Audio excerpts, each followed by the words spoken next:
আরে এই বউ দেখো দেখি কারবার। এই কি করো? আরে ছাড়ো না। কিছুই করতেছি, আপনি আরাম করে বসেন। আমার ঝাড়ুটা কই? ঝাড়ু কি দরকার ও বউ? দরকার আছে, নতুন বর পুরান স্বামী, জায়গা মতো দরকার আছে না? হায় হায়, লক্ষণ তো ভালো না। আরে বউ আমি তো না। এই, তুই না তো না। কি গো, নতুন বিয়ে উপলক্ষে ঝাড়া মশা হইতেছে না? জি ভাইজান, বিয়ার কথা আপনারও জানাইছে? আমারে জানাই নাই। কিছুক্ষণ আগে বিয়ের কথা কইয়া আমার বোন মরিজিনার কাছ থেকে 42,000 টাকা নিয়ে আসছে। এই, টাকা কি করছস? আল্লাহর কসম ভাইজান, টাকা দিয়ে সোনার হার বানাইছি। আপনার টাকা নিয়ে সোনার হার বানাইছে? আমার দাও কই দাও? আরে পাগলে দাও খুঁজে ভাইজান, আমারে বাঁচান। আমি কেমনে বাঁচামু? আমার কাছ থেকে তো 42,000 টাকা মাইরে দিছস। ভাইজান সময় নাই, তাড়াতাড়ি বান্ধন খুলেন। বাবজান চিন্তা নাই, আমি তাও লুকায় রাখছি। ভাইজান দেখেন, একজন মাসুম শিশু কতবার উপকার করছে, আর আপনি খাড়ায় খাড়ায় তামাশা দেখতেছেন। খাড়ায় থাকুম না কি করুম? তুই 10 জাল বউ বিয়ে করে মার্ডার হইছস, আমিও মার্ডার হবো নাকি? ভাইজান আমি দরজাল, এটা আপনারে কাটাই কইছি। আরে না, তুমি 10 জাল হইবা কেন? তুমি কত সহজ সরল ঠান্ডা মাথার মানুষ। ঠান্ডা মাথা আছি বলে এখনো জোরে কথা কই না, গায়ে আসর কাটি না। বুইড়া কালে বিয়া, তার মুছ আমি দাও দিয়া পুষায় কাটবো।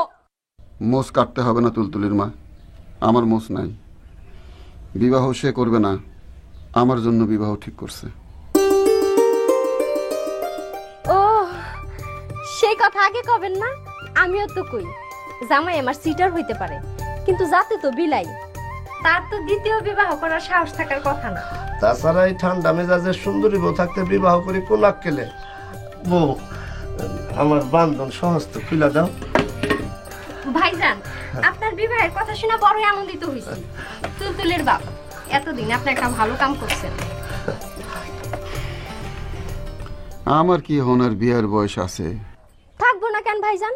লাউ বুইড়া হইলে বুঝি তরকারি রান্ধন যায় না? নিশ্চয়ই যায়। বুইড়া লাউয়ের জন্য দরকার শুটকি। আমার এই বুড়া লাউ কইলা? আপনার অসুবিধা থাকলে বলবো না, চাল কুমড়া বলবো। ভাইজান আপনার একটা কুল হইলে আমার আর কোনো চিন্তা নাই। হবে যান, আপনি রাজি হয়ে যান।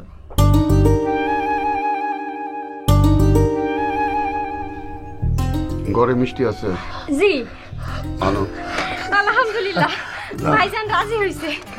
ভাইজান বসেন, বসেন ভাইজান। আমি জানতাম আমার কথায় আপনার কোনো অমত হবে না। চুপ করে থাক। নিজে বিয়ে করে আন্দাজ করতে পারছ না? সব মানুষ তো আর এক হয় না। তাছাড়া আপনার জন্য এমন বউ ঠিক করছি, আপনার সাথে ঝগড়া হওয়ার কোনো সুযোগই নাই। ঝগড়া হওয়ার সুযোগ নাই? সেটা আবার কি? বিবাহের পর সব বুঝতে পারবেন। আমার বিবেচনায় কন্যাটি অতি উত্তম।